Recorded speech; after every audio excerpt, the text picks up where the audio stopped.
নাজরানের ৬০ জন খ্রিস্টান মদিনাতে এসেছিল। এই ঘটনাটা এসেছে আসসিরা আল হালাবিয়া আর জাদুল মাআদ ফি হাদি খায়রিল ইবাদ, এই দুইটা গ্রন্থে এই বর্ণনাটা এসেছে। নাজরানের ৬০ জন পাদ্রী তারা মদিনা ভিজিট করতে এসেছে।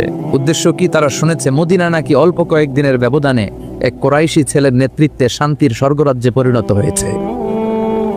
কে এই মুহাম্মদ, যার নেতৃত্বে এই মদিনার লোকগুলো শান্তির স্বর্গরাজ্যের ছোঁয়া পেল? দেখার জন্য ৬০ জন পাদ্রী এসেছে। এসে তারা অবস্থান করলো মদিনার পাশে একটা বাজার আছে, এখনো ওখানে বাজার রেখে দেয়া হয়েছে। বাজারে এসে দেখলো মসজিদে নববী থেকে বেলালের আজান শোনা যায়। সুবহানাল্লাহ পড়েন।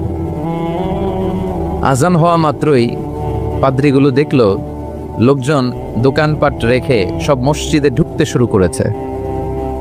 কিন্তু নাজরানের এলাকার লোকেরা যেমনি দোকানের শাটার নামায়, দোকান বন্ধ করে, ক্যাশ বক্সে তালা ঝুলায়, সবকিছু ঢেকে সিকিউরিটি নিশ্চিত করে এরপরে বেরোয়, এরকম না।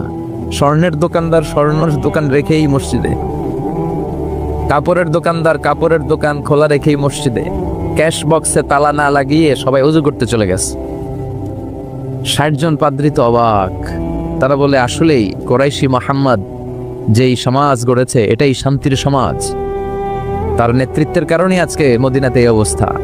এই দেশে চোর নাই, এই মদিনাতে ডাকাত নাই, এই মদিনাতে টেন্ডারবাজ নাই, এই মদিনাতে কোনো দুর্নীতিবাজ নাই।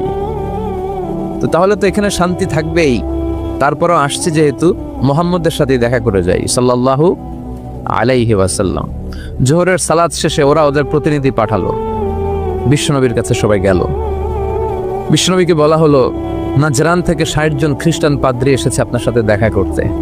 বিশ্বনবী বললেন, মান কানা ইউমিন বিল্লাহি ওয়াল ইয়াউমিল আখির ফালিউকরিম দাইফা, যে আল্লাহরে বিশ্বাস করে, আখিরাতে বিশ্বাস করে, তার উচিত মেহমানরে সম্মান করা। যদিও ওরা খ্রিস্টান, ওরা আমার মেহমান, কি করি? ওদেরকে তো একটু ভালো জায়গায় বসানো দরকার। আমার তো কোনো বালাখানা নাই, আমার কোনো রাজমহল নাই, তাজমহল নাই, ডুপ্লেক্স ট্রিপ্লেক্স বাড়ি নাই, আমার কোনো প্যালেস নাই, কই বসাই? এক সাহাবী বললে, রাসূলুল্লাহ, জোহরের সালাত পড়ে ফেলেছি, এখন সূর্য ঢলতে শুরু করেছে, পাহাড়ের পাশে এখন ছায়া, আসেন ছায়ায় যেয়ে বসি। বিশ্বনবী বললেন, না, একে তো অন্য ধর্মের, আবার ধর্মীয় পাদ্রী, এদের সম্মান আছে, ওইখানে নিয়ে কিভাবে বসাই আমি? আরেকজন বললো, ইয়া রাসূলুল্লাহ, আমার খেজুর বাগানের খেজুর সব পেকে গেছে, গত সপ্তাহে পেড়ে ফেলেছি, এবার আমার খেজুরের ডালপালা পাতা দিয়ে আমি একটা বিছানা বানাই, ওইটার উপরে নিয়ে বসেন ৬০ জনকে। বিশ্বনবী বললেন, না, তো দামি মেহমান, এখানে বসাইলে তো হবে না। উপায়ন্তর না পেয়ে বিশ্বনবী বললেন, ওদের জন্য আমার মসজিদে নববীর তালা খুলে দাও। ৬০ জন খ্রিস্টান পাদ্রী মসজিদে নববীতে ঢুকলো এবং আল মাশরিক মানে পূর্ব দিক হচ্ছে ওদের কিবলা। বিশ্বনবীর সাথে মিটিং করার পরে পূর্ব দিকে বসে ওরা ইবাদত করলো। সুবহানাল্লাহ পড়বেন না? এই হচ্ছেন আমাদের বিশ্বনবী, যিনি মানবতাকে স্যালিউট করেছেন, মানবতাকে সম্মান দেখিয়েছেন। এখানে উনি খ্রিস্টান আস্তিক নাস্তিক দেখে নাই, উনি দেখেছে এরা মানুষ। এরা কি মানুষ। এজন্য ইসলাম চায় আমাদেরকে মানুষের মতো মানুষ বানাতে। কিসের মতো মানুষ? মানুষের মতো মানুষ। আমরা যেন মানুষের মতো মানুষ হতে পারি, আল্লাহ তৌফিক দাও। তাহলে ইসলাম যে মানবতার ধর্ম, এটা বুঝতে পারছেন? ৩ নাম্বার, আশ-শুমুল, অল এনকম্পাসিং সোশ্যাল সিস্টেম। ইসলাম হচ্ছে একটা সামগ্রিক, the way of life, encompassing way of life, সামগ্রিক জীবন ব্যবস্থা। এটা একটা ফুল প্যাকেজ, এটাকে আলাদা করে মানা যায় না। এটা মানলে পুরোটাই মানতে হয়, পুরোটাই। অনেকে সুবিধা মতো মানে, আছে না নাই? মিষ্টি খাওয়ার সুন্নত মানে, আছে না নাই? নামাজ পড়ার সুন্নত মানে, দান সৎকার সুন্নত মানে, কিন্তু হকের পক্ষে থেকে গালিগালাজ শুনতে হবে, কিছু মাইরও খাইতে হবে, এই সুন্নত মানে না, আছে না নাই? কিন্তু আপনাকে মানলে পুরোটাই মানতে হবে। All encompassing social system. আল্লাহ বললেন, মা ফাররাতনা ফিল কিতাবি মিন শাই, এই কিতাবে আমি কিছুই বাকি রাখি নাই, সব দিয়ে দিয়েছি। যা লাগবে তার সব আল্লাহর এই কিতাবে আছে না নাই? অনেকে সুবিধাজনকভাবে মানে যেটা মানলে তার সুবিধা, তার ফ্যামিলির সুবিধা, তার দলের সুবিধা, ওগুলো মানে। যেটা মানলে তার বিপদ, তার দলের বিপদ, ওইটা মানে না, এরকম ডাকাইতেছে না নাই। ইসলামরে আলাদা করে মানা যায় না, ইসলাম মানলে পুরোটাই মানতে হবে। অনেকে ফ্যামিলিতে ইসলাম মানে, ব্যবসা প্রতিষ্ঠানে ইসলাম মানে, কিন্তু রাজনৈতিক অঙ্গনে ইসলাম মানতে চায় না, আছে না? এটা কি ইসলাম মানা হইল? আফাতুমিনুনা বিবাদিল কিতাব ওয়া তাকফুরুনা বিবাদ, কিছু মানবা কিছু ছাড়বা, এগুলো বললে তুমি মুমিন হইতে পারবা? কথা বলেন। মিষ্টি খাওয়ার সুন্নাত মানে, মাইর খাওয়া যে সুন্নাত মানে না, আছে না নাই? সুন্নাত নয় শুধু দাওয়াতের মেহমান, সুন্নাত নয় শুধু খাওয়া শেষে মধুপান, আরো কিছু সুন্নাত আছে তুমি জানো কি? জানলেও জীবনে কখনো তা মানো কি? আরো কিছু সুন্নাত আছে তুমি জানো কি? জানলেও জীবনে কখনো তা মানো কি? ঠিক না? সুন্নাত নয় শুধু সুমধুর আলাপ, আর সুন্নাত হলো হুঙ্কার গর্জন। সুন্নাত নয় শুধু মেষ চড়াতে যাওয়া, আর সুন্নাত হলো পাথরের আঘাত খাওয়া। মোহাব্বতে তার সুদিনের সাথী তুমি, দুর্দিনেও তার পাশে থাকো কি? আরো কিছু সুন্নাত আছে তুমি জানো কি? জানলেও জীবনে কখনো তা মানো কি? ঠিক না? খাওয়ার পরে খালি মিষ্টি খাইলাম, মিলাদের পরে জিলাপি খাইলাম, এগুলো ইসলাম? হ্যাঁ, 3 বছর বিশ্বনবী শিহাবে আবি তালেবে জেল খেটেছেন, পাথরের আঘাত খেয়েছেন, একটা দিন শান্তিতে ঘুমাইতে পারে নাই। আল্লাহ বলেছেন কুম ফাআনজির, হে নবী দাঁড়ান দাঁড়ান। তাফসিরে জিলালিল কোরআনের রচয়িতা সাইদ কুতুব শহীদ উনি তাফসিরে লিখেছেন, এই যে কুম ফাআনজিরের তাফসিরে লিখেছেন, আল্লাহ বললেন নবী আপনি দাঁড়ান। ওই যে দিন কায়েমের আন্দোলনে তিনি দাঁড়ালেন, আর বসতেই পারেন নাই। সুবহানাল্লাহ পড়েন। তাহলে এই ধর্মটা শামিল, জামিয়া মানি শামিল, সবকিছুকে অন্তর্ভুক্ত করে, এটাকে কাটছাট করে মানা যাবে। ইসলামের 4 নাম্বার বৈশিষ্ট্য হচ্ছে আল উমুম, আম, এটা আমজনতার ধর্ম, ইউনিভার্সাল রিলিজিয়ন। এই ধর্মের মালিকানা সবার, বাকি শুধু আমাদের। এই ইসলাম এটা হিন্দুদেরও ধর্ম, ও মানে না, আমি কি করব? কথা কন। এটা খ্রিস্টানদেরও ধর্ম, এটা বৌদ্ধদেরও ধর্ম, এটা অগ্নি উপাসকদেরও ধর্ম, এটা সবার ধর্ম। ও মানে না তো আমি কি করব? এটা তো ওরও ধর্ম। এই ধর্মের রাস্তা সবার জন্য খোলা। সুবহানাল্লাহ কইবেন না? কোন হিন্দু ভাই যদি এসে বলে হুজুর আমি এফিডেভিট করে নিয়ে আসছি, আমি হিন্দু ধর্মে থাকতে চাই না, আপনি শাহাদা বানিয়ে আমারে পাঠ করান, আমি মুসলমান হব, এই কথা বলার সুযোগ আছে? যে না, তোমার ঢোকার সুযোগ নাই। যতগুলা কোঠা ছিল কোঠা শেষ, তুমি আর ঢুকতে পারবে না। কথা কন। ঢুকতে পারবে সবার জন্য। The door of Islam is open for everyone on earth. এই পৃথিবীর সবার জন্য খোলা। কিন্তু আপনি ইহুদি ধর্মের দিকে তাকান। ইহুদি ধর্মের একটা পদ্ধতি হচ্ছে, কেউ চাইলে ইহুদি ধর্ম গ্রহণ করতে পারে না। এটা জানেননি আপনারা? খ্রিস্ট ধর্ম গ্রহণ করা যায়, ইসলাম ছেড়ে দিয়ে আপনি খ্রিস্ট ধর্ম গ্রহণ করতে পারবেন। এই জন্য দেখবেন অনেক ব্যাপটিস্ট মিশনারি আছে বাংলাদেশের পাহাড়ি এলাকায়, ওখানে নৃগোষ্ঠী চাকমা টাকমাদেরকে খ্রিস্টানরা খ্রিস্টান বানায় ফেলায়। তারপর উত্তরবঙ্গে মঙ্গা পীড়িত এলাকা, ওখানে টাকা পয়সা দিয়ে আমাদের অনেক মুসলমানরাও খ্রিস্টান বানানোর চেষ্টা করে, কারণ খ্রিস্ট ধর্মে এটা আছে। কিন্তু ইহুদি ধর্মে এই সিস্টেম নাই। কত বড় গাদ্দার! ওদের ধর্ম যদি কেউ মানতেও চায়, ওরা ঢুকতেও দেয় না। বাই বর্ন ইহুদি হইলে সে ইহুদি, তাও বাবা ইহুদি হইলে হবে না, মা ইহুদি হইতে হবে। কথা কন। বাবা ইহুদি, কিন্তু এই ইহুদি বাবা বিয়ে করছে খ্রিস্টান মহিলারে, তাদের ক্রসিং এ যে বাচ্চা আসবে ওটা ইহুদি হয় না, ওটা খ্রিস্টান। কত বড় গাদ্দার! শুধু মা যদি ইহুদি হয় তাহলেই তার সন্তান ইহুদি হওয়ার মর্যাদা পাবে। নাউজুবিল্লাহ পড়েন। আমাদের ধর্মটা কি এমন? আমাদের রবের পরিচয় কি? আলহামদুলিল্লাহ রাব্বিল আলামিন। তিনি গোটা বিশ্বের রব, জগৎ সমূহের রব। সাগর জগৎ, মহাকাশ জগৎ, সৌর জগৎ, অদৃশ্য জগৎ, সব জগতের মালিক তিনি, সবার রব তিনি। নাকি আল্লাহ বলছে আলহামদুলিল্লাহি রাব্বিল মুসলিমিন, তিনি মুসলমানদের রব। আলহামদুলিল্লাহি রাব্বিল মুত্তাকিন, তিনি মুত্তাকিনদের রব। আলহামদুলিল্লাহি রাব্বিস সালিহিন, তিনি নেককার লোকদের রব বলেছে। তিনি বলেছে আলহামদুলিল্লাহি রাব্বিল। তাহলে আল্লাহ সবার আল্লাহ। এরপর বিশ্বনবীর পরিচয়ে আল্লাহ বললেন ওয়ামা আরসালনাকা ইল্লা রাহমাতাল লিল, ও নবী, I have sent you as a mercy for the entire universe। ও নবী, আপনার আমি গোটা বিশ্বের সবার জন্য রহমত করে প্রেরণ করেছি। সুবহানাল্লাহ। বিশ্বনবী শুধু আরব লোকদের নবী নয়, শুধু সাদা লোকদের নবী নয়, শুধু কালো লোকদের নবী নয়, শুধু পুরুষদের নবী নয়, শুধু নারীদের নবী নয়, তিনি গোটা বিশ্বের সবার জন্য রাহমাতাল লিল আলামিন। তাহলে আল্লাহ সবার নবীও। এরপর আমার হাতে যেটা শোভা পাচ্ছে এটা কি? কথা বলেন। আল্লাহ বললেন ইন হাদা ইল্লা যিকরা লিল আলামিন, এই কোরআনটা গোটা বিশ্বের সবার জন্য মেসেজ। এটা শুধু আমাদের জন্য নয়, শুধু খ্রিস্টানদের জন্য নয়, এই কিতাবটা সবার কিতাব। সুবহানাল্লাহ পড়েন। তাহলে আমাদের ধর্ম এটা হচ্ছে ইউনিভার্সাল রিলিজিয়ন, ইউনিভার্সাল, সবার জন্য। যে কেউ চাইলে এই ধর্মে ঢোকার সুযোগ আছে না নাই? আলহামদুলিল্লাহ পড়েন। কয়টা গেল? 4টা। 5 নাম্বার হচ্ছে আত-তাইসির, মানে সিম্পলিসিটি, সহজ। ইসলাম মানা কঠিন না সহজ? সুবহানাল্লাহ কইবেন না?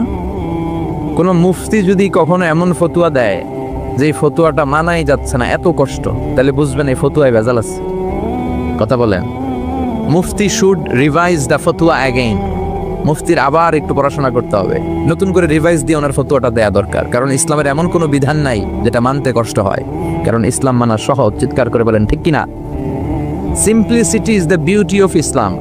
সহজীকরণ এটা ইসলামের একটা সৌন্দর্য। অনেকে এত কঠিন করে, এইটা করা যাবে না, ওইটা করা যাবে না, এমনি তাকানো যাবে না, অমনি খাওয়া যাবে না, তো আমি কর্ম কি? কিচ্ছু করা যাবে না, তো কর্ম কি ওটা বল। সহজ। ইসলাম হচ্ছে সহজ। আর দিন ও ইউসরুন লা উসরা ফি, দিন সহজ, এর মধ্যে কাঠিন্যতা নাই। কত সহজ দেখেন। আওয়াজ করে উত্তর দেন তো, দাঁড়িয়ে নামাজ পড়া কি ফরজ? যদি কেউ দাঁড়িয়ে নামাজ পড়তে না পারে, বসে পড়লে কবুল করবে কে? বসে পড়তে পারে না, শুয়ে পড়লে কবুল করবে কে? তাহলে কঠিন না সহজ? অজু করে নামাজ পড়া ফরজ, অজু করতে পারে না, তায়াম্মুম করে পড়লে কবুল করবে কে? বিয়েতে মোহর দেয়া কি? কথা কন। ওয়া আতুন নিসা সাদাকাতিহিন্না নিহলা, সন্তুষ্ট চিত্তে মোহরানা দিয়ে দাও। এখন আমরা মোহরানা দেই না, যৌতুক খাই। কথা কন। মানে উল্টা করে ফেলছি আর কি। আমরা দিমু, এখন হেতিরা দেয় আঙ্গরে। আছে না নাই? কত বড় ডাকাত, নির্লজ্জ। মেয়েটাকে তোমার হাতে দিল মানে বাবা তার কলিজাটা ছিঁড়ে তোমার হাতে দিল। আর কি চাও? কলিজায় তো নিয়ে গেছো তুমি মিয়া। এই ডাকাতি বন্ধ করেন, এই ডাকাতদেরকে বয়কট করেন, এই সামাজিক অসঙ্গতির বিরুদ্ধে আন্দোলনে দাঁড়ান। যৌতুক হারাম, আর মোহরকে ফরজ করলো কে? টাকা দিয়ে মোহর দিতে হবে, সম্পদ দিয়ে মোহর দিতে হবে। এখন মোহর যদি দিতে না পারেন, বিশ্বনবীর কাছে এক সাহাবী এসে বলে, রাসূলুল্লাহ বিয়ে করব, মোহর আছে? কয় না। কি আছে? কয় কিচ্ছু নাই। কিচ্ছু নাই মানে? এই তল্লাটা আমার সে গরিব কেউ নাই, তাহলে বিয়ে করবা কেন? সাহাবী বলে, বয়স তো বসে থাকে না। বিষ্ণু বলেন, হ তা তো কথা ঠিক, তো কি করা যায়? তুমি কোরআন পারো? পারি। আর এক মহিলা সাহাবীকে বলল, আমার কাছে ভালো পাত্র আছে, বিয়ে করবে? করব। তুমি কোরআন পারো? কয় না, পারি না। দুজনকে বিয়ে পড়াই দিলেন। আর মেয়েকে বললেন, মা, তোমার স্বামীর সম্পদ দিয়ে মহারণা দেওয়ার ক্ষমতা নাই, তুমি কোরআন পারো না, তোমার হাজবেন্ড মাশাআল্লাহ কোরআন পড়ে, সে তোমাকে প্রতিদিন কোরআন শিখাইয়ে দিবে, এটাই তোমার বিয়ের মোহর। কঠিন না সহজ? ইউরিদুল্লাহু বিকুমুল ইউসরা ওয়ালা ইউরিদু বিকুমুল উসরা। আল্লাহ কঠিন চায় না, আল্লাহ সহজ চায়। এজন্য যারা ইসলাম বুঝাতে যে কঠিন কঠিন বিষয় আপনাদের উপর চাপায়, বুঝবেন এটা মদিনার ইসলাম নয়, বুঝবেন এটা আল্লাহর পাঠানো ইসলাম নয়। মুআজ ইবনে জাবালকে বিশ্বনবী এক জায়গার ইমাম বানালেন। উনি ওইখানে ইমামতির সুযোগ পেয়ে মাগরিব আর এশার সালাতে লম্বা লম্বা কেরাত পড়ে, বুখারীর বর্ণনা। আর ওই এলাকার মুসল্লিরা হচ্ছে কৃষক মুসল্লি, খেজুর বাগানে কাজ করে। তো এরা খেজুর বাগানে কাজ করে হাত পাও ধুয়ে মাগরিবের নামাজে যখন আসছে, আয়েশা দেখে সূরা বাকারা দিয়া ধরছে। কোন সূরা দিয়ে? কোরআনের সবচেয়ে ছোট সূরা, তাই না? তো কতক্ষণ দাঁড়ায় থাকবে এরা? এরা তো দাঁড়ায় থাকতে পারে না। নামাজ টামাজ থুইয়া দিছে দৌড়, নিজেরা নামাজ পড়ে বিশ্বনবীর কাছে বিচার, ইয়া রাসূলুল্লাহ এমন ইমাম পাঠাইছেন, দেখেন আমরা হইতেছি কৃষক সাহাবী, খেজুর বাগানে কাজ করি, আর ইমাম সাহেব ধরছে মাগরিবে সূরা বাকারা, এশার সালাতে সূরা আলী ইমরান। বিশ্বনবী রেগে গেলেন, মুআয ইবনে জাবালকে ডেকে পাঠালেন। বিশ্বনবী রেগে ওনাকে বললেন, আফাত্তানুন আনতা ইয়া মুআয, মুআয তোমার কি ফিতনা বাজানোর জন্য এলাকায় ইমাম বানাইছিলাম? তুমি কি ফিতনা তৈরি করছো? খবরদার, ইয়াসসিরু ওয়ালা তুআসসিরু, সহজ করে ইসলামকে প্রকাশ করবা, কঠিন করো না। বাশশিরু ওয়ালা তুনাফিরু, মানুষকে দিনের দিকে ডাইকো, দিন থেকে ভাগায়ও না।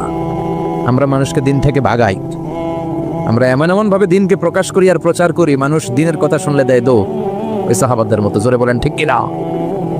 তাহলে ইসলাম মানে কঠিন না সহজ? বিশ্বনবী সাহাবাদেরকে নিয়ে মসজিদে নববীতে কথা বলছেন।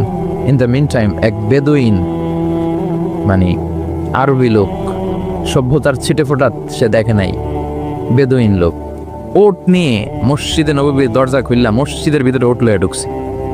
শুনতেছেন? এরপর মসজিদে নবীর পিলারে ওট বেঁধে মসজিদে নবীর মাঝখানে পেশাব করতে বসছে। ওমরে ফারুক এরকম করতেছে, দাঁড়া তোর পেশাব করে দেখাইতেছি আজকে। অন্যান্য সাহাবারাও রেগে গেলেন, ওকে মারবেন, চারদিক দিয়ে ঘেরাও দিচ্ছে। বিশ্বনবী সবাই ডেকে আনলে, এই এদিকে আসো, ওর কাম সারতে দাও, আগে ওর কাজ সারতে দাও। কারণ কত বড় ফিলোসোফার ছিলেন আমার নবী। পেশাব পায়খানার মাঝখানে কাউরে ধমক দিল, ওর পেশাব যদি আটকে যায় ওর এত বড় রোগ হবে, এটা অপারেশন ছাড়া বাঁচানো যাবে না। এজন্য টয়লেটে কেউ ঢুকলে আপনি দরজায় জোরে আঘাত করবেন না, চিৎকার করে ডাকবেন না। আগে তার ইউরিনটা পাস করতে দেন, তার ওয়াশরুম ক্লিয়ার করতে দেন। কি করবেন? কাশি দিবেন। আপনারও টয়লেটে যাওয়া দরকার, কিন্তু বাইরে হয় না, ভিতর থেকে। কি করবেন? এরকম কাশি দিবেন, অথবা পায়চারা করেন, সহনীয় আওয়াজ করেন, যাতে সে বুঝে someone is waiting outside, he is in danger, he is in danger, যে কোনো সময় কাম সারা দিতে পারে। তো তাকেও সুযোগ করে দেন, কিন্তু ওয়াশরুম সারার সময় জোরে কাউকে ডাকা যায় না। বিশ্বনবী এটাই করলেন, বললেন এই দেখো না, এদিকে আসো, কাজ সারতে দাও। তিনি বেদুইনকে ইচ্ছে মতো পেশাব করতে দিলেন। পেশাব শেষে বিশ্বনবী বললেন, এবার পেশাবের উপর সিজলাম মিন মা, এক বালতি পানি ঢেলে দাও। পানি ঢেলে দিলেন। বেচারা মনের আনন্দে পেশাব করে বেরিয়ে যাইতেছে। বিশ্বনবী ডাক দিলেন, ইয়া আরাবি, দাঁড়াও। দাঁড়ালো। সে বলল, তুমি যেখানে পেশাব করছো এই জায়গাটা কি জানো? কয় না, জানি না। কয় এটা আমাদের ইবাদতগাহ, এখানে আমরা আমাদের রবরে ডাকি, আমাদের স্রষ্টার জিকির চলে এখানে, তুমি এই জায়গায় পেশাব করেছো। সে তো অবাক, কিরে আমি এদের ইবাদতগাতে পেশাব করছি আর আমার সাথে এরকম মিষ্টি আলা? আমরা তো এরকম কেউ করলে ওর 12টা বাজায় দিতাম। বিশ্বনবী বললেন, এই কাজটা তোমার ঠিক হয়নি, এটা আমাদের পবিত্র জায়গা। বিশ্বনবীর এই সুন্দর আচরণ দেখে সে বলে, আপনি কে? বিশ্বনবী বললেন, আমি এই জামানার এবং আখিরি জামানার পয়গাম্বর, আমার কাছে ওহী আসে, আমি সব নবীর সেরা নবী। সে বলল, তাহলে আর দেরি কেন, আপনি আমাকে পড়িয়ে দেন লা ইলাহা মুহাম্মাদুর। এভাবে ইসলাম প্রচারিত হয়েছে। Simplicity is the beauty of Islam. সহজভাবে উপস্থাপন করাটাই হচ্ছে ইসলামের পদ্ধতি, ঠিক কিনা? কয়টা গেল? হ্যাঁ, 5টা। থাক আজকে। হ্যাঁ, শুনবে? আচ্ছা, 6 নম্বর হচ্ছে দ্বীনুল ফিতরা, মানে ন্যাচারাল রিলিজিয়ান, ন্যাচারাল ইনস্টিংক্ট। এই ধর্মটা স্বভাব সুলভ ধর্ম, পরিবেশ সুলভ ধর্ম, রুচিসম্মত ধর্ম। সুবহানাল্লাহ পড়েন। এই ধর্মের এমন কোনো নিয়ম নাই যেটা আপনার রুচির সাথে যাবে না, পরিবেশের সাথে যাবে না, বেখাপ্পা বেমানান, এমন কোনো নিয়ম আছে? কিন্তু পৃথিবীর অনেক ধর্মে আছে না নাই? খ্রিস্টান ধর্মে কেউ অপরাধ করলে ওটারে পানির নিচে চুবাই রাখে, ওদের পবিত্র জায়গার পানি ওটার মধ্যে চুবাই রাখলে ওর সব গুনাহ মাফ হয়ে যায়। এটা কি মাথায় ধরে? ধরে না।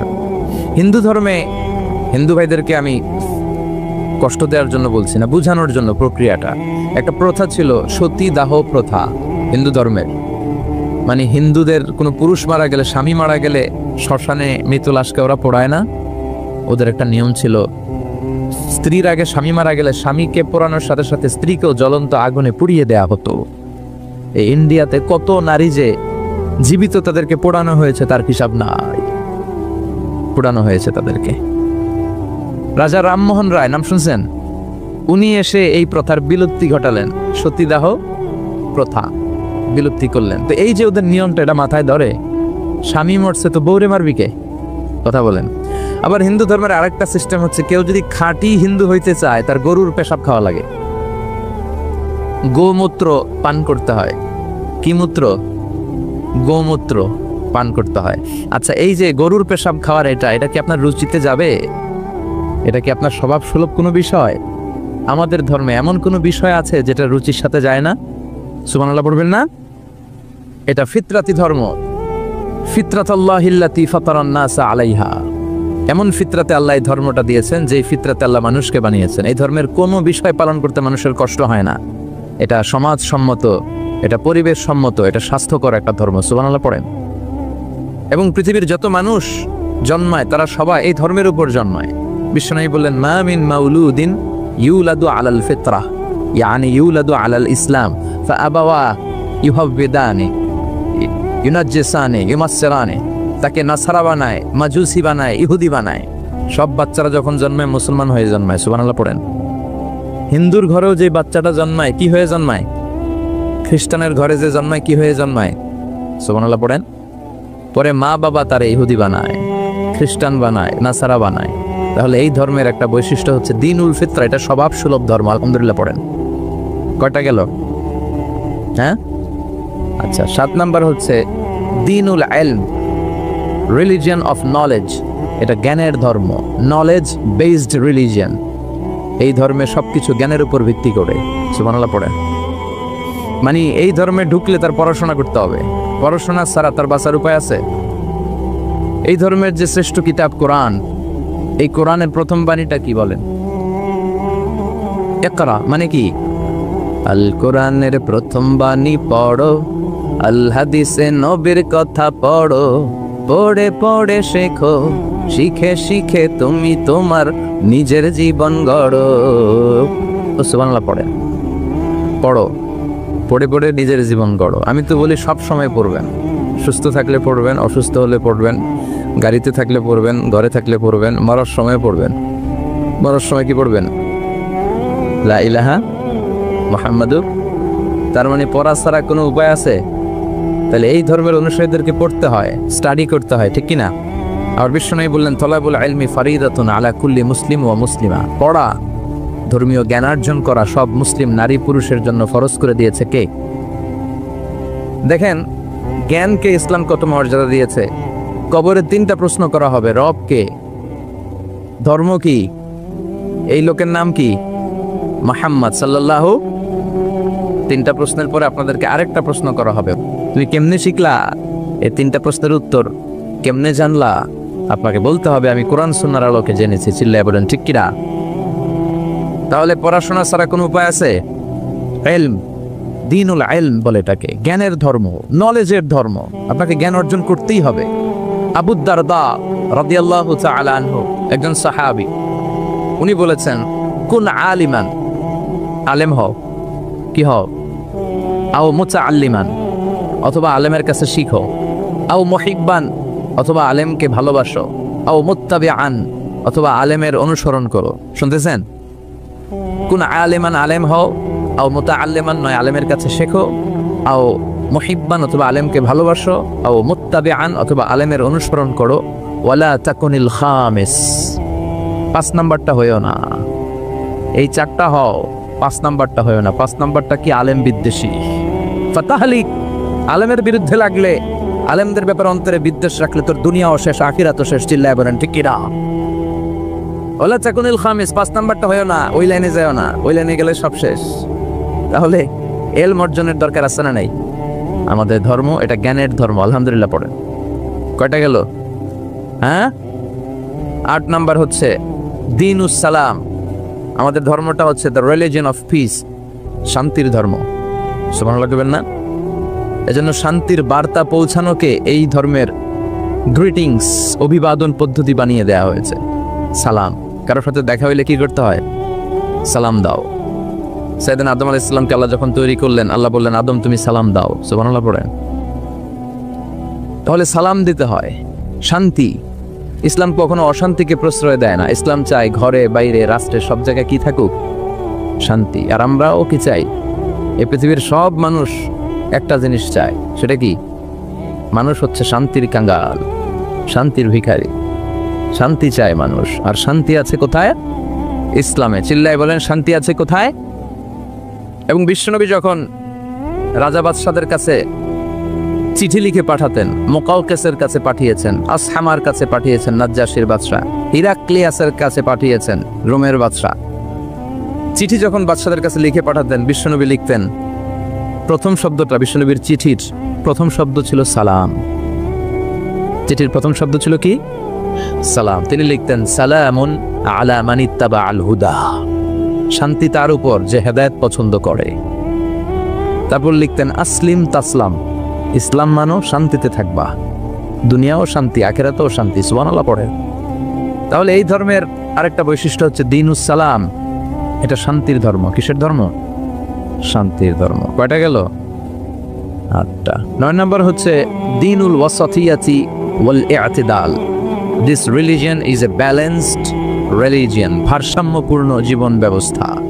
ওয়াকাযালিকা জাআলনাকুম উম্মাতান ওয়াসাতা লিতাকুনু শুহাদা আলান নাস। আর অনুরূপভাবে আমি এই ধর্মকে তোমাদেরকে ব্যালেন্সড, ভারসাম্যপূর্ণ করে তৈরি করেছি। বাড়াবাড়িও নাই, সারাসারিও নাই। সুবহানাল্লাহ কোন। কিন্তু আমগো মধ্যে দুইটাই আছে। হ্যাঁ, বাংলাদেশে যারা ইসলাম পালন করে বেশিরভাগ কেউ গেছে বাড়াবাড়িতে, কেউ গেছে সারাসারিতে। কেউ বাড়াবাড়ি করতে করতে এমন জিনিস লাগাইছে যেগুলো ইসলামে নাই, আর কেউ বাদ দিতে এমন বাদ দিছে ইসলামের অনেক কিছুই ওটার ভিতরে নাই। আমাদেরকে ওয়াসাতিয়ার মধ্যে থাকতে হবে। আল ওয়াসাতিয়া। সবাই আমার সাথে সাথে বলেন, আল ওয়াসাতিয়া। আবার বলেন, আল ওয়াসাতিয়া। এর মানে হচ্ছে মধ্যম পন্থা। এর মানে কি? কোরআন সুন্নাহর আলোকে আপনার মধ্যম পন্থায় আসতে হবে। বাড়াবাড়িও নয়, ছাড়াছাড়িও। এটা কোরআন থেকে নেওয়া। ওয়াকাযালিকা জাআলনাকুম উম্মাতান ওয়াসাতান, ওয়াসাতিয়া, মাঝামাঝি থাকা।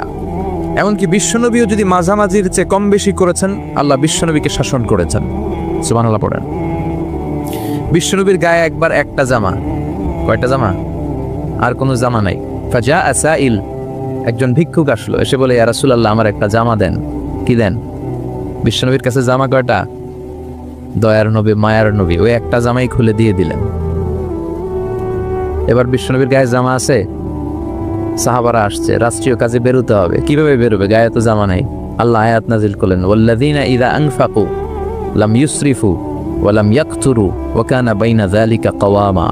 ও নবী, যখন দান করবেন আপনার বৈশিষ্ট্য হবে কিপটামিও করবেন না, আবার যা আছে সবও দিয়ে দিবেন না। ওয়ালাকিন বাইনা যালিকা কাওয়ামা, মাঝামাঝি থাকবেন নবী। বুঝাতে চাইলেন, আপনার যদি 3টা জামা থাকতো একটা দিতেন, 2টাও যদি থাকতো একটা দিতেন, একটা দিলেন আর একটা আপনার। ছিল একটা, ওইটা তো হকদার বেশি আপনি নিজেই। এখন নিজে বেরোবেন কি করে? সুবহানাল্লাহ পড়তে মনে চায় না? কি ধর্ম! কত সুন্দর ইসলাম আমরা পেয়েছি। বাড়াবাড়ির সুযোগ নাই, আপনাকে মাঝামাঝি থাকতে হবে। এটা ভারসাম্যপূর্ণ জীবন বিধান। আল্লাহু আকবার।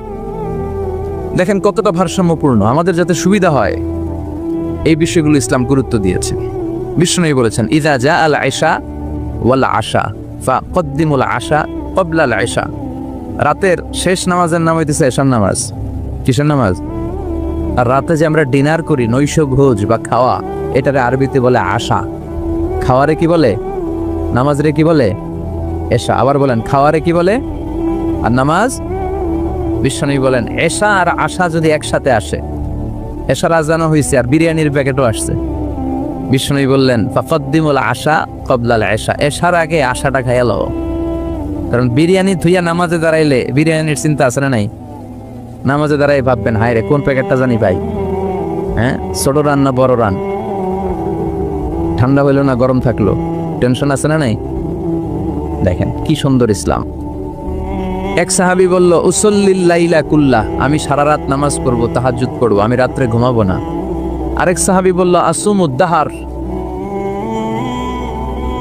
ফালা উফতির, আমি আজকে থেকে প্রতিদিন রোজা রাখবো, রোজা আর ভাঙবো না। আরেক সাহাবী বললেন আতাজিলুন নিসা ফালা আনকিহ আবাদা, আমি আজকে থেকে আমার আর স্ত্রীদের কাছে যাব না, আমি বৈরাগ্য জীবন গ্রহণ করব আল্লাহর ইবাদতের জন্য। এই ঘটনা বিশ্বনবীর কানে গেল, বিশ্বনবী রেগে গেলেন, বিশ্বনবী সাহাবীদেরকে ডাকলেন। বিশ্বনবী বললেন, তোমরা কি আমার চেয়েও বেশি মুত্তাকি হতে চাও? আমার চেয়ে বেশি আল্লাহওয়ালা হতে চাও? আচ্ছা একটু বুঝে শুনে বলেন তো, বিশ্বনবীর চেয়েও বেশি আল্লাহওয়ালা হওয়া যায়? বিশ্বনবীর চেয়েও বেশি মুত্তাকি হওয়া যায়? বিশ্বনবীর চেয়ে বড় বুজুর্গ হওয়া যাবে? আমার নবী সবচেয়ে বড় বুজুর্গ। বিশ্বনবী বললেন, আমি তোমাদের চেয়ে আল্লাহরে চিনি বেশি, মানি বেশি, আমি তোমাদের চেয়ে বেশি মুত্তাকি। এরপরে আমি বিয়ে করছি, স্ত্রীদের সাথেও মিশি, আবার সময়ও কাটাই। সুবহানাল্লাহ পড়েন। আমি রাত্রে তাহাজ্জুদও পড়ি, আবার ঘুমাইও। আমি মাঝে মাঝে রোজা রাখি, মাঝে মাঝে রাখি না। সুবহানাল্লাহ পড়েন। তো আমার সমস্যা হয় না, তোমরা এগুলা পাইলা কই? আমার তাকওয়াতে তো কোনো সমস্যা হয় নাই।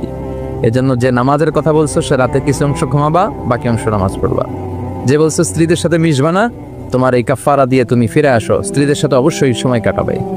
আর যে বলেছো আজীবন রোজা রাখবো, আজীবন রোজা রাখার কোনো সিস্টেম নাই, ভেঙে ভেঙে রাখবা, সোমবার বৃহস্পতিবার রাখবা। আর বেশি রাখতে চাইলে একদিন রাখবা, আর একদিন রাখবা না, একদিন রাখবা, আর একদিন রাখবা না। এটা সিয়াম ও দাউদ আলাইহিস সালাম, দাউদ নবীর রোজা, এর চেয়ে শ্রেষ্ঠ রোজার হতে পারে? এটা ভারসাম্য পাইছেন? মাঝামাঝি পাইছেন? তাহলে বাড়াবাড়ি আর সারাসারিতে যাওয়া যাবে? থাকতে হবে মাঝামাঝি। চিল্লায় বলেন, থাকতে হবে মাঝামাঝি। কয়টা গেল? হ্যাঁ, আচ্ছা। সর্বশেষ হচ্ছে আল উদুহ। আল উদুহ মানে ক্ল্যারিটি। ইসলামে কোনো গোজামিল নাই, আছে? সব সুস্পষ্ট। ইন্নাল হালালা বাইয়িন ওয়া ইন্নাল হারামা বাইয়িন। হালাল সুস্পষ্ট, হারাম সুস্পষ্ট, কোনো গোজামিল নাই। বিশ্বনবী বললেন, তারাকতু আলা মাহাজ্জাতিন বাইদা লাইলুহা কানাহারিহা লা ইয়াজিগু আনহা ইল্লা হালিক। এমন ভাবে ইসলামটা আমি রেখে গেলাম, দ্বীপ প্রহরের সূর্যটা যেমন স্পষ্ট, আমার রেখে যাওয়া ইসলামটাও স্পষ্ট। এটা সবার, এখানে কোনো গোজামিল নাই। এই কিতাবটা সবার, সবাই পড়তে পারবে। অনেকে বলে এটা আলেমদের কিতাব। কথা কন, এটা আলেমরা পড়বে, আমরা পড়ুম কেন? আছে না? বলে না, বলে না? অনেকে বলে এটা হুজুররা পড়বে, আমরা পড়ুম কেন? এটা ধরা যাবে না, এটা ধরা যাবে না। এটা ধরেন না দেখেই তো বিপদে আছেন। এটা যেদিন ধরবেন সব সলিউশন পেয়ে যাবেন। চিল্লায় বলেন ঠিক কিনা? সমাধান চাও যদি জীবনে মরণে, ফিরে যাও খুঁজে নাও, চোখ রাখো কোরআনে। ঠিক কিনা? চোখ রাখবেন কোথায়? হিন্দু ধর্মের একটা পদ্ধতি হচ্ছে, একটা জাত আছে ব্রাহ্মণ। কি নাম? এই ব্রাহ্মণরাই শুধু বেদ, রামায়ণ, মহাভারত, ওদের এই ঐতিহাসিক ধর্মগ্রন্থগুলো ধরতে পারবে। আর নিম্ন জাতের যে হিন্দু, এরা বেদ ধরতে পারবে না, এরা রামায়ণ ধরতে পারবে না, মহাভারত ধরতে পারবে না। ধরতে পারবে আর পড়তে পারবে শুধু ব্রাহ্মণেরা। আর ব্রাহ্মণরা যা বুঝাবে গোজামিল দিয়ে, ওইটাই রাইট। এটার উপরে কোনো কথা? আমাদের ইসলামে গোজামিল আছে? সবাই পড়তে পারবে, সবাই জানতে পারবে। আর সবার জন্য পড়া জানা, এই ক্ল্যারিটিকে আবশ্যক করে দিয়েছে কে? সব ব্যাপারে পরিকল্পনা করবেন, নিজের জীবনের ব্যাপারে পরিকল্পনা, পরিবারের ব্যাপারেও পরিকল্পনা। পরিবার পরিকল্পনা করা ফরজ। অনেকে প্রশ্ন করে, হুজুর ফ্যামিলি প্ল্যানিং, পরিবার পরিকল্পনা করা জায়েজ কিনা? শুধু জায়েজ না, এটা করা ফরজ। পরিবার পরিকল্পনা এটা মিন করে না যে how much children you wanna take, কয়টা সন্তান নেবেন, কয়টা বেবি আপনি নিতে যাচ্ছেন, এটাই শুধু পরিবার পরিকল্পনা নয়। আপনার কোন ছেলেটারে হাফেজ বানাবেন, কোনটারে কারি বানাবেন, কোনটারে মুফাসসির বানাবেন, কোনটারে জনপ্রতিনিধি হিসাবে গড়ে তুলবেন, কোনটারে নেতা বানাবেন, কোনটারে সমাজ সেবক বানাবেন, কোনটাকে বিশ্বনবীর মতো ক্যারিয়ারের দিক থেকে ব্যবসায়ী বানাবেন, কোন মেয়েটারে কোন স্কুলে কোন মাদ্রাসায় পড়াবেন, প্রতি মাসে পুরো ফ্যামিলির সবাই মিলে কোন সূরাটা মুখস্থ করবেন, তাহাজ্জুদের নামাজে ওঠার জন্য কি কি প্ল্যান নেবেন, এগুলোর কনস্ট্রাকটিভ গঠনমূলক প্ল্যানিং পরিকল্পনা নেওয়ার দরকার আছে না নাই? এটাই হচ্ছে পরিবার পরিকল্পনা। এজন্য শুধুমাত্র কয়টা সন্তান আমি নিব, সন্তান নিব কি নিব না, এটাই পরিবার পরিকল্পনা নয়।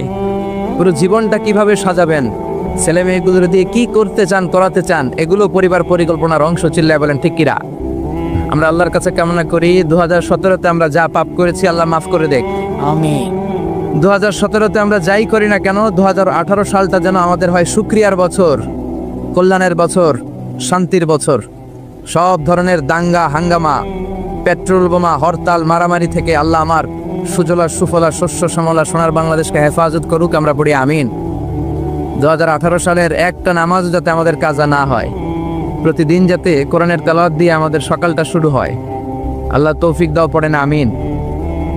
সম্মানিত ভাইয়েরা, আমাদের সময় খুব কম, কথা অনেক বেশি, এজন্য ভূমিকাতে আর কথা না বলে আমরা সরাসরি আলোচনায় চলে যাই। তার আগে আমরা শুরুতেই আল্লাহ তাআলার দরবারে শুকরিয়া জানাই যে আল্লাহ তাআলা আমাদেরকে এরকম চমৎকার একটি পরিবেশে বিকেলবেলায় মহাবিশ্বের মহাবিশ্বয় মহাগ্রন্থ আল কোরআন আল করিম থেকে কিছু কথা শুনবার জন্য তৌফিক এনায়েত করেছেন। আমরা ফরমালি আল্লাহকে থ্যাঙ্কস জানাই, ধন্যবাদ জানাই। আসুন হৃদয় নিংড়ানো মনের সবটুকুন ভালোবাসাকে উজাড় করে দিয়ে সিংহ শার্দুলের মতো গর্জন করে, আকাশ বাতাস প্রকম্পিত করে, মন প্রাণ বুক মুখ একসাথে করে, দেহের সবটুকুন শক্তি গলার এই মাঝ বরাবর এনে আমরা চিৎকার করে পড়ি আলহামদুলিল্লাহ। সবাই পড়েন রব্বানা লাকাল হামদ হামদান কাসীরান তাইয়িবান মুবারাকান ফীহি ইয়া রাব্বি লাকাল হামদু কামা ইয়ানবাগি লিজালালি ওয়াজহিকা ওয়া আযীমি সুলতানিকা লাকাল হামদু বিল ঈমান লাকাল হামদু বিল ইসলাম লাকাল হামদু বিল কুরআন। আমরা প্রশংসা করলাম কার? জিকির করলাম কার? আল্লাহর নাম ছাড়া আর কারো জিকির আমরা করি? আমরা কি মা দুর্গার জিকির করি? আমরা কি রামকৃষ্ণের জিকির করি? কৃষ্ণের জিকির করে হিন্দুরা। ওরা বলে जो तो मिटाना चाहे जीवन का तृष्णा सुबह शाम बोल बंदे कृष्ण कृष्ण कृष्णा। আর আমরা বলি जो तो मिटाना चाहे जीवन का जाला सुबह शाम बोल बंदे अल्लाह अल्लाह अल्लाह। ঠিক কিনা? जो तो मिटाना चाहे, যে মিটাতে চায়, জীবন কা তৃষ্ণা, জীবনের তৃষ্ণা, সুবহে শাম, সকাল সন্ধ্যা, বল বান্দে বান্দা তুমি বলো কৃষ্ণা কৃষ্ণা কৃষ্ণা। এটা হিন্দুদের জিকির। আর আমরা বলি जो तो मिटाना चाहे, যে মিটাতে চায়, জীবন কা জ্বালা, জীবনের জ্বালা, সুবহে শাম, সকাল সন্ধ্যা, বল বান্দে বান্দা তুমি বলো আল্লাহ আল্লাহ। সে আল্লাহর নামে 3টা তাকবীর দিয়ে আমরা আমাদের আলোচনায় চলে যাব। আমি সূরাতু আল বুরুজের শেষ 2টি আয়াত তেলাওয়াত করেছি। মাগরিবের সালাত আমাদের একেবারে সন্নিকটে, খুব বেশি সময় আমরা পাবো না, এই জন্য 2টি আয়াতের আলোকে কিছু কথা আমরা শুনবো। পড়েন ইনশাআল্লাহ। তার আগে আমরা 3টা তাকবীর দিয়ে এই চন্দলার এই হাই স্কুল ময়দানকে মুখরিত করতে চাই। আমার আল্লাহর নামের স্লোগান দিয়ে এই মাঠটাকে ধন্য করতে চাই। কিছু কপাল পড়া লোক আছে, এরা বলে আল্লাহু আকবার নাকি একটা দলের স্লোগান, একটা মতের স্লোগান, একটা গোষ্ঠীর স্লোগান। ওমি আল্লাহু আকবার কি কোনো দলের স্লোগান, কোনো মতের স্লোগান? আমরা যারা মুসলমান, আমাদের জন্মগ্রহণের সাথে সাথেই আমাদের কানের মধ্যে এই আল্লাহু আকবার নামের স্লোগান, এই আজান আছে না নাই? আমাদের বাম কানে একামত আছে না নাই? আমাদের সব ধর্মীয় উৎসবে আমার আল্লাহর নামের স্লোগান আছে না নাই? তার মানে এটা কোনো দল, কোনো স্পেশাল মত, কোনো বিশেষ গোষ্ঠীর স্লোগান নয়, এটা গোটা মুসলিম উম্মার স্লোগান। চিল্লা এখন ঠিক কিনা? এজন্য আমরা সবাই মিলে আমার আল্লাহর নামের 3টা স্লোগান দিয়ে এই ময়দানকে মুখরিত করতে চাই। আসুন, আমাদের দেহে যত শক্তি আছে সবগুলো শক্তিকে উজাড় করে একসাথে আমরা আল্লাহর নামের স্লোগান দেই। আল্লাহর নামের স্লোগান দিয়ে মাঠটা কাঁপানো যাবে তো? কাঁপানো যাবে মুসলমান? আমি পড়বো লিল্লাহি তাকবীর, আপনারা পড়বেন আল্লাহু আকবার। আপনারা সবাই রেডি? রেডি? পড়েন লিল্লাহি তাকবীর, লিল্লাহি তাকবীর, লিল্লাহি তাকবীর। আল্লাহ আমাদের স্লোগানগুলোকে তুমি কবুল করো, এই স্লোগানগুলোকে নাজাতের ওসিলা বানাও, মিজানের পাল্লায় স্লোগানগুলোকে উহুদ পাহাড়ের সমান ভারী করো। আমি সূরাতুল বুরুজের শেষ 2টি আয়াত তেলাওয়াত করেছি। বাল হুয়া কুরআনুম মাজিদ ফি লাওহিম মাহফুজ। আল্লাহ বলছেন এই কোরআনটা হচ্ছে একটা সম্মানিত কিতাব। বাল হুয়া কুরআনুম মাজিদ, সবাই পড়েন বাল হুয়া কুরআনুম মাজিদ ফি লাওহিম মাহফুজ। এটা হচ্ছে কোরআনে মাজিদ, সম্মানিত কোরআন। আর এই কোরআনের বাড়ি হচ্ছে লাউহে মাহফুজে। আল্লাহ কোরআনের জন্য একটা বাড়ি বানিয়ে দিয়েছেন। সপ্ত আকাশের উপরে সিদরাতুল মুনতাহা, তার উপরে বাইতুল মামুর, ফেরেশতাদের কাবা, তার উপরে আল্লাহ তাআলা কোরআনের জন্য একটা ডুপ্লেক্স বাড়ি বানিয়ে দিয়েছেন, যেটার নাম লৌহে মাহফুজ। চিল্লায় পড়েন আল্লাহু আকবার। কোরআনের জন্য আল্লাহ বাড়ি বানালেন, আর বললেন বাল হুয়া কোরআনুম মাজিদ, বরং এটা হচ্ছে কোরআনে মাজিদ। কোরআনে মাজিদ নামটা কেমন লাগে? রফিক ভাই এখানে কি লেখা পড়েন? কোরআন, কোরআন শরীফ। আপনাদের এখানে লেখা কোরআন শরীফ, কিন্তু আল্লাহ বললেন বাল হুয়া কোরআনুম। আফসোসের বিষয় হচ্ছে আমরা আমাদের এই বাংলাদেশ সহ ভারত, পাকিস্তানে এই কোরআন আল করিমকে, কোরআনে মাজিদকে কোরআন শরীফ বলে বেশি অভ্যস্ত, কিন্তু কোরআনের ভেতরে কোথাও কোরআনকে কোরআন শরীফ বলা হয় নাই। বিশ্বনবী সাল্লাল্লাহু আলাইহি ওয়াসাল্লাম তার হাদিসের কোথাও কোরআনকে শরীফ বলে নাই, আরবরাও কোরআনকে কোরআন শরীফ বলে না। এখন থেকে কোরআনকে কোরআন শরীফ বলবেন না কোরআনে মাজিদ বলবেন? আল্লাহ বললেন বাল হুয়া কোরআনুম মাজিদ ফি লাউহিম মাহফুজ। কত চমৎকার চমৎকার নাম আল্লাহ তাআলা কোরআনের ভেতরে কোরআনের জন্য দিয়েছেন। আবার রব্বুল আলামিন বলেন ইন্নাহু লাকুরআনুন কারীমুন ফি কিতাবিম মাকনুন। নিশ্চয় এটা হলো সম্মানিত কোরআন, নিশ্চয়ই কিতাবটা হলো মহিমান্বিত কোরআন, আর গোপন একটা কিতাবের মধ্যে এই কোরআনটাকে সংরক্ষণ করেছে কে? তাহলে সূরা ওয়াকিয়াতে আবার নতুন আর একটা নাম পেলাম, ইন্নাহু লাকুরআনুন কারীম। প্রথমে পেলাম কোরআন মাজিদ, বাল হুয়া কোরআনুম মাজিদ। আবার সূরা ওয়াকিয়াতে পেলাম ইন্নাহু লাকুরআনুন কারীম। এখন থেকে কোরআনে মাজিদ বলবেন না কোরআনে শরীফ বলবেন? মাজিদ। কোরআন কারীম না কোরআন শরীফ? কোরআন কারীম। আবার আল্লাহ বললেন ইয়াসিন ওয়াল কোরআনিল হাকীম ইন্নাকা লামিনাল মুরসালিন। ইয়াসিন ওয়াল কোরআনিল, কি সুন্দর নাম! কোরআনে হাকীম, কোরআনে কারীম, কোরআনে মাজিদ, এগুলো রেখে দিয়ে আমরা বলি কোরআন শরীফ। আর অনেক নাম আছে। আবার আল্লাহ কোরআনকে বললেন কোরআনে আযীম, ওয়ালাকাদ আতাইনাকা সাবআম মিনাল মাসানি ওয়াল কোরআনাল আযীম। ও নবী, আমি আপনাকে নিত্য পাঠনীয় সপ্তবাক্য মানে সূরাতুল ফাতিহা দান করেছি, আর তার পাশাপাশি আমি আপনাকে সুমহান কোরআন, কোরআনে আযীম দান করেছি। সুবহানাল্লাহ। তার মানে কোরআনের আরেকটা নাম পাওয়া গেল কোরআনে আযীম, মহিমান্বিত কোরআন, সুমহান কোরআন। আবার আল্লাহ তাআলা এই কোরআনকে আরেক জায়গায় বললেন এটা কোরআনে আরবি। বিশ্বনবী আরবি ভাষায় কথা বলতেন, তাই তিনি রাসূলে আরবি। আর এই কোরআন যেহেতু আরবি ভাষায় নাজিল হওয়া, তাই এই কোরআনের আরেক নাম হচ্ছে কোরআনে আরবি। পড়েন সুবহানাল্লাহ।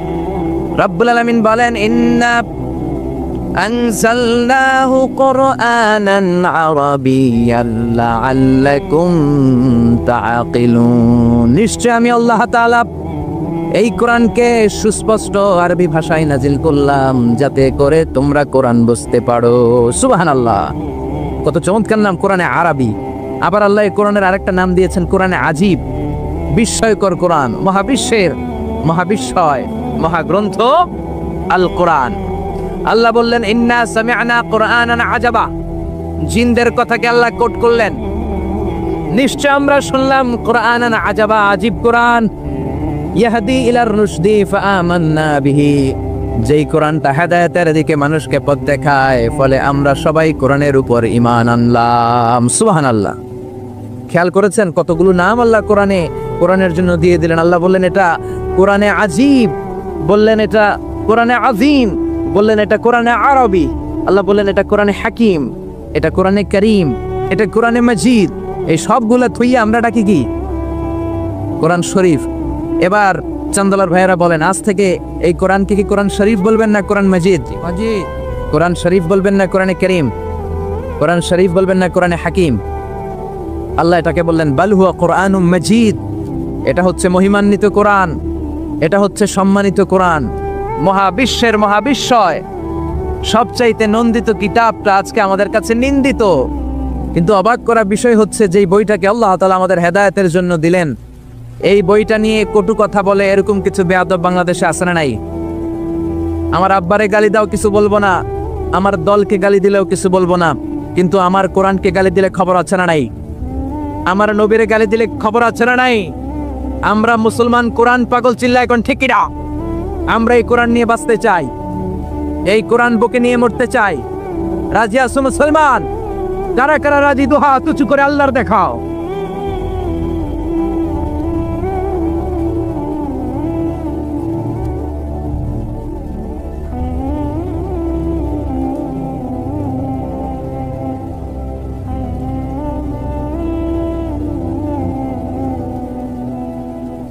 আল্লাহ আমাদের স্লোগানকে তুমি কবুল করো, এই কোরআনের শাফাত আমাদের নসিব করো। আল্লাহ বললেন বাল হুয়া কোরআনুম মাজিদ, এটা মহিমান্বিত কোরআন, ফি লাউহে মাহফুজ, লাউহে মাহফুজে এই কোরআনের ঘর বানিয়ে দিয়েছে কে? আল্লাহ। আবার রব্বুল আলামিন বললেন কিতাবটা এমন কিতাব, এই কিতাবের দিকে নজর করলেই সওয়াব আছে না নাই? আন-নাযার ইলা সালাসাতি আশিয়া ইবাদা, তিনটা জিনিসের দিকে নজর করার সাথে সাথে আমলনামায় সওয়াব দিয়ে দেয় কে? এক নাম্বার আন-নাযার ইলাল কাবা, মক্কায় যে কাবার দিকে নজর করার সাথে সাথে আমলনামায় সওয়াব আসরাই। দুই নাম্বার আন-নাযার ইলা ওয়াজহিল ওয়ালিদাইনি, মা বাবার চেহারার দিকে রহমতের নজর নিয়ে যদি তাকান, কবুল হজের সওয়াব আমলনামায় দিয়ে দিবে কে? তিন নম্বরে আন-নাযার ইলাল মুসহাফ, আল্লাহর কোরআন পড়তে পারে না, বয়স 70 হয়েছে 80 হয়েছে, কোরআন পড়তে পারে না, চোখের পানি ছাড়ে, আঙ্গুলগুলো দিয়ে কোরআনের আয়াতের উপর আঙ্গুল টানে, ওই কোরআনের দিকে নজর দিলেও আমলনামায় সওয়াব আসরাই। কি কিতাব? আঙ্গুল টানলেও সওয়াব, নজর দিলেও সওয়াব, এই কিতাব পড়লে সওয়াব, এই কিতাব ধরলে সওয়াব, এই কিতাব শুনলে সওয়াব, এই কিতাব মানলে সওয়াব, এই কিতাবের জন্য মরলেও সওয়াব। চিল্লা এখন ঠিক কিনা?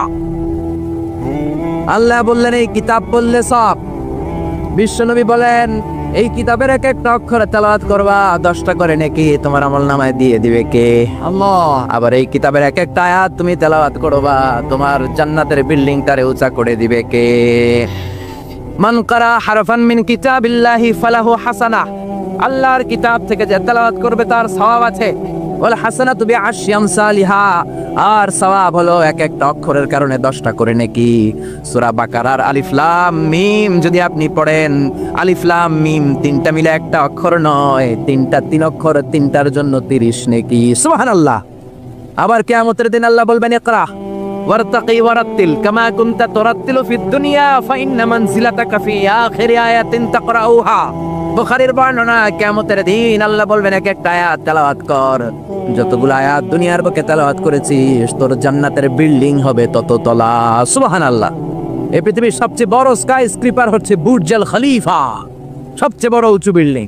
আপনার জান্নাতের বিল্ডিংটা এর চেয়ে অনেক গুণ উঁচু হবে। যতটা আয়াত আপনি দুনিয়াতে তেলাওয়াত করেছেন, প্রত্যেকটা আয়াতের বিনিময়ে আপনার জান্নাতকে এক এক তলা উঁচু করে দিবে কে? এজন্য এই কিতাব এমন কিতাব পড়লে সওয়াব, আবার এই কিতাব ধরলে সওয়াব আসলে নাই। তবে অজু ছাড়া ধরা যাবে। কোরআনকে যদি আপনি অজু ছাড়া ধরতে যান, কোরআন বলবে খবরদার, be careful, don't touch me without making ওযু, ডোন্ট টাচ মি উইদাউট অ্যাবলুশন। অজু ছাড়া আমার আয়াতকে, আমার পৃষ্ঠাকে স্পর্শ করো না। চিল্লা এখন ঠিক কিনা? আল্লাহ বললেন লা ইয়ামাসসুহু ইল্লাল মুতাহহারুন, অজু ছাড়া, পবিত্র হওয়া ছাড়া কোরআনকে ধরা যায় না। এজন্য এই কিতাব এমন কিতাব পড়লে সওয়াব হয়, এই কিতাব ধরলে সওয়াব হয়, এই কিতাব শুনলেও সওয়াব। সুবহানাল্লাহ। ওয়া ইযা কুরিআল কুরআনু ফাসতামিউ লাহু ওয়া আনসিতু লাআল্লাকুম তুরহামুন। এই কিতাবকে যারা পড়তে জানো না, তোমাদের সামনে যদি এই কিতাবের তেলাওয়াত হয়, খরগোশের মতো কান দুইটা খাড়া করে এই তেলাওয়াত শোনো। এই তেলাওয়াত শোনার কারণে তোমাদের আমলনামায় সওয়াব দেয়া হবে, তোমাদের উপর রহমত নাজিল করবে কে? পড়তে পারেন না তো শুনেন। মোবাইলের মধ্যে শাইখ আব্দুর রহমান আস-সুদাইসির কোরআন তেলাওয়াত রেখে শুনবেন, শুনলেও আপনার উপর রহমত নাজিল করবে কে? প্রিয় ভাইয়েরা, এই কোরআনের আয়াতকে মোবাইলের রিংগার দেওয়া যায় না। এই মাসালাটা জেনে নেন। কোরআনের আয়াত দিয়ে মোবাইলের রিংটোন হতে পারে না, ইসলামী সঙ্গীত হতে পারে, আরবি নাশিদ হতে পারে, কিন্তু কোরআনের আয়াত দিয়ে রিংগার দেওয়া যায় না। কেননা আপনি যে কোনো সময় রিসিভ করলে অথবা মিস কলের কারণে কেটে গেলে কোরআনের আয়াতের এমন একটা অংশে যে কাটা পড়ে যাবে, কেটাপ হয়ে যাবে, অর্থের বিকৃতি ঘটবে। চিল্লা এখন ঠিক কিনা? এই জন্য মোবাইলের রিঙ্গারে কোরআনের আয়াত দেওয়া যাবে না। আল্লাহ বললেন কোরআন এমন কিতাব, পড়লে সওয়াব, ধরলে সওয়াব, শুনলেও সওয়াব আছে না নাই, মানলেও সওয়াব আছে না নাই। তবে যতটুকু আমার ভাল লাগে অতটুকু মানবো, যতটুকু মানলে আমার ফ্যামিলির জন্য সুবিধা ততটুকু মানবো, যতটুকু মানলে আমার দলের জন্য সুবিধা, নেতার জন্য সুবিধা, নেত্রীর জন্য সুবিধা, শুধু অতটুকু মানবো নাকি পুরোটা মানবো? আপনি যদি বলেন কোরআনের 30 পারা, আমি 29 পারাই মানি, 1 পারা মানি না, মুমিন না কাফের। এই কোরআনের 114 সূরা, বললেন 110টা মানি, 4টা মানি না, মুমিন না কাফের। এই কোরআনে 6666 আয়াত, বললেন 6665টা মানি, 1টা মানি না, মুমিন না কাফের। আল্লাহ বললেন আফাতুমিনুনা বিবাদিল কিতাবি ওয়া তাকফুরুনা বিবাদ, বেছে বেছে নিজের সুবিধা মতো কোরআনের কিছু মানবা কিছু ছাড়বা। এই যদি তোমার নীতি হয়, চরিত্র হয়, তুমি মুমিন নও, তুমি কাফের। কার কথা? একদল আছে বেছে বেছে মানে, সহজ কথাগুলো মানে, নিজের জন্য যেটা স্যুট করে ওইটা মানে, নিজের দলের জন্য যেটা স্যুট করে ওইটা মানে, নিজের ব্যবসা প্রতিষ্ঠানের জন্য যেটা স্যুট করে ওইটা মানে, যেটাই নিজের বিরুদ্ধে চলে যায়, যেটাই নিজের বাপের বিরুদ্ধে যায়, নিজের দলের বিরুদ্ধে যায়, ওইটা মানতে চায় না। এরকম নামধারী মুসলমান আছে না নাই? একদল আছে নরম গুলা মানে, গরম গুলা মানে না, আছে না নাই? মিষ্টি খাওয়ার সুন্নত মানে, মায়ের খাওয়া যে সুন্নত মানে না, আছে না নাই? সুবিধাজনক কথাগুলা মানে, যেগুলা বললে ঝুঁকি আসবে, মায়ের আসবে, ঘুষি আসবে, ওইগুলা মানে না, আছে না নাই? সুন্নাত নয় শুধু সুমধুর আলাপন, আর সুন্নাত হলো হুঙ্কার গর্জন। ঠিক না?